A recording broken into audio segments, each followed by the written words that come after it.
વિંછિયા તાલુકાના કોટડા ગામના એક પરિવાર પર વ્યાજખોરોનો આતંક. પતિ અને પત્નીએ ઝેરી દવા પીધી. હોસ્પિટલમાં સારવાર દરમિયાન પતિનું મૃત્યુ અને મૃતક પાસેથી સુસાઇડ નોટ મળી આવી અને વિંછિયા પોલીસે કબજે લીધી અને પત્નીની હાલત ગંભીર. 2 દિવસ પહેલા મૃતકના મોટા ભાઈ પર જીવલેણ હુમલો કરી બંને પગ ભાંગી નાખ્યા. સારવાર અર્થે બોટાદ ખાનગી હોસ્પિટલમાં દાખલ કરાયા છે. વિંછિયા તાલુકાના કોટડા ગામના એક ગોહિલ પરિવારના હિતેશ અશોક ગોહિલ જસદણ ગઢડિયા રોડ પર લોખંડ બનાવવાનું ખરખાનું ચલાવતો હતો અને હિતેશને રૂપિયાની ખૂબ જ જરૂર હતી. સમયસર લોન નહીં મળતા વ્યાજખોરો પાસેથી 1.5 કરોડ રૂપિયા વાંચી લીધા અને 1 લાખ રૂપિયા પાછળ દરરોજનું 5,000 રૂપિયા વ્યાજખોરોને ચૂકવતો હતો ને 50 લાખ જેટલા ચૂકવી પણ આપ્યા હતા. છતાં વ્યાજખોરો અવારનવાર રૂપિયાની કડક ઉઘરાણી કરતા હતા અને ફોન કરીને ધમકી પણ આપતા હતા તેવું હિતેશ ગોહિલે મીડિયાને જણાવ્યું હતું. અને હિતેશ ગોહિલે જણાવ્યું હતું કે જે વ્યાજખોરોએ મારું અપહરણ પણ કર્યું હતું ને વ્યાજખોરોનું દરરોજ રૂપિયા વધારે દબાણ કરતા હતા અને તમે તારા આખા પરિવારને જાનથી મારી નાખી છે, મારા રૂપિયા આપી દેજે તેવું કહેવામાં આવતું. 2 દિવસ અગાઉ હિતેશના પિતા અશોકભાઈના મોટા ભાઈ ગોરધનભાઈને સાંજના 7 વાગ્યાની આજુબાજુના સમયમાં અજાણ્યા લોકોએ જીવલેણ હુમલો કરીને બંને પગ ભાંગી નાખ્યા અને ગોરધનભાઈ હાલ બોટાદની ખાનગી હોસ્પિટલમાં સારવાર લઈ રહ્યા છે. વ્યાજખોરે પુત્ર હિતેશના માતાના પિતાને મારવા માટે મજબૂર કરી દીધા અને અંતે હિતેશના પિતા અશોકભાઈ અને તેમના પત્ની શોભાબેન બંને જણા પોતાની વાડીએ બપોરના 3 વાગ્યાની આજુબાજુ અનાજમાં નાખવાની દવા પી ગયા અને તેના મિત્ર વિનુભાઈ નાનુભાઈ રાજપરાને ફોન કરીને કોટડા ગામમાં તેના પરિવારના લોકોને જાણ કરી દેવા માટે ફોન કર્યો હતો. અમે બંને ઝેરી દવા પીધી છે તેમ જાણ કરી દેજો.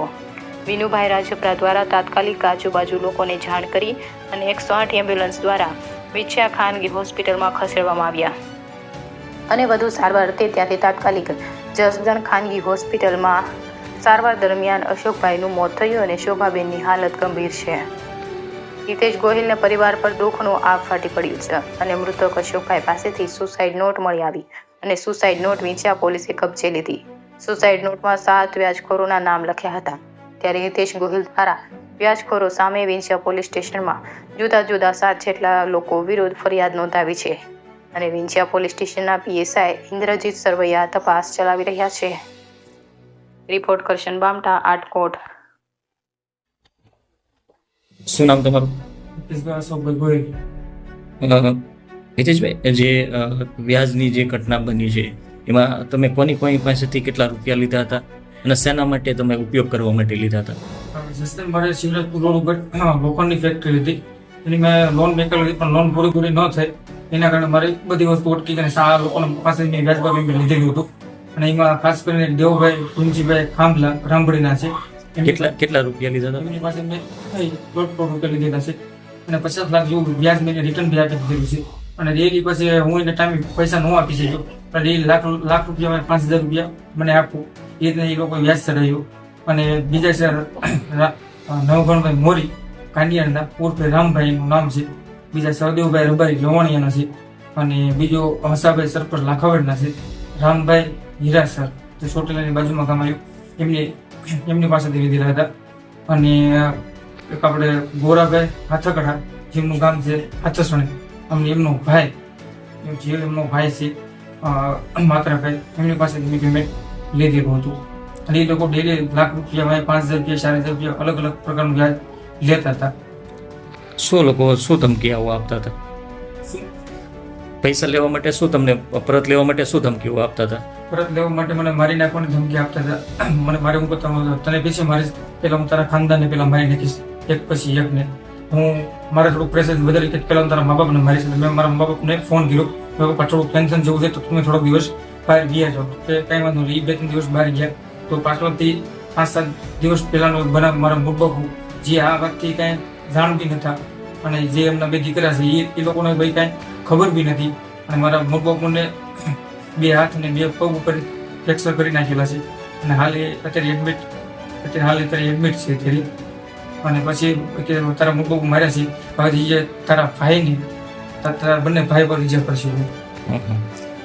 જે પછી વ્યાજખોરોના ત્રાસથી તમારા પિતાએ જે ઝેરી દવા પી અને આત્મવિલોપન કર્યું છે, મજબૂર કર્યા છે જે વ્યાજખોરોએ, એ તમને ક્યારે જાણ પડી? અહીં મને આજ સાંજે મને ખબર પડી કે આજે ગઈ રાત્રે કે તમારા મમ્મી પપ્પાએ ઝેરી દવા પી અને આ રીતે વસ્તુ કરેલો છે એ લોકોએ. એટલે આ લોકોના ત્રાસથી એટલો એ લોકોનો ત્રાસ હતો કે એના કારણે આને મજબૂર કરી દીધા મરવા માટે કે તમે મરી જાવ. તમારું અપહરણ પણ થયેલું હતું. ક્યારે અપહરણ થયું હતું? જ્યારે હું બહાર ફરાર જતો કોને અપહરણ કર્યું હતું? એ અપહરણ મારું દેવુભાઈ ભીમજીભાઈ ખાંભલાએ કર્યું હતું. અને જે પપ્પાએ જે ઝેરી દવા પીધી એ ક્યાં પીધી? એ અમારા ગામમાં એક વાડી વિસ્તાર છે ત્યાં જઈને અમારે એ લોકોએ ઝેરી દવા બને મારા મમ્મી અને મારા પપ્પાએ બંને ઝેરી દવા પીધી. એક પરિવાર ઉપર કેટલા લોકો ઉપર આ લોકોનો ત્રાસ હતો? એક પરિવાર ઉપર આ લોકો 5 થી 10 જણા હતા. એ કે સ્ટેપ બાય સ્ટેપ તારા પરિવારના કામને પૂરું કરી દઈશું. તારા મમ્મી પપ્પાના હાથના પગ ભાંગી નાખ્યા છે. હવે તારા ભાઈને મારશું અને પછી તારા મમ્મી પપ્પા જડશે તો એને મારશું. છેલ્લા તને ગોતીને તને બી મારી નાખશું. એ લોકો એમ મારી નાખવાની ધમકી આપતા હતા. આ લોકો ફોન દ્વારા ફોન કરતા હતા? હા, ફોન કરતા હતા અને એના બધા રેકોર્ડિંગ બી મારી પાસે છે. કેટલું વ્યાજ લેતા હતા, કઈ કરીને વ્યાજ લેતા એ બધા રેકોર્ડિંગ બી મારી પાસે છે. આ લોકોએ તમારો કઈ કબજો તમારી પાસેથી કઈ માલ મિલકત પડાવી લીધી છે? મારી લોખંડની ફેક્ટરી છે ગઢડિયા શિવરાજપુર રોડ ઉપર.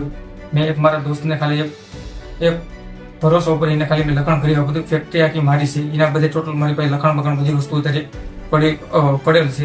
અને એ લોકોએ હું અહીંયા હાજર નહોતો એટલે એમની પાસેથી મારી ફેક્ટરીનું ટોટલ લખાણ કરી અને અત્યારે મારી ફેક્ટરી ઉપર આ લોકોએ કબજો કર્યો છે. ફેક્ટરી સિવાય બીજી તમારી કોઈ વસ્તુ લઈ ગયા હોય એવું કઈ? ના, ફેક્ટરી સિવાય મારી એક સ્વિફ્ટ ગાડી હતી 9780 ME 9780 ની. અને એ ગાડી લઈ ગયેલા હું જ્યારે મારું ઓપન દેવા ગયું ત્યારે એમના દોસ્ત રામભાઈ મારી એ ગાડી લઈ ગયેલ છે. રામભાઈ કાનિયાળ નવગણભાઈ મોર. તો વિછે પોલીસ સ્ટેશનમાં શું આની વિશે ફરિયાદ નોંધાવવાની? વિછે પોલીસ સ્ટેશન ફરિયાદ નોંધાવી દીધી છે. ઓકે.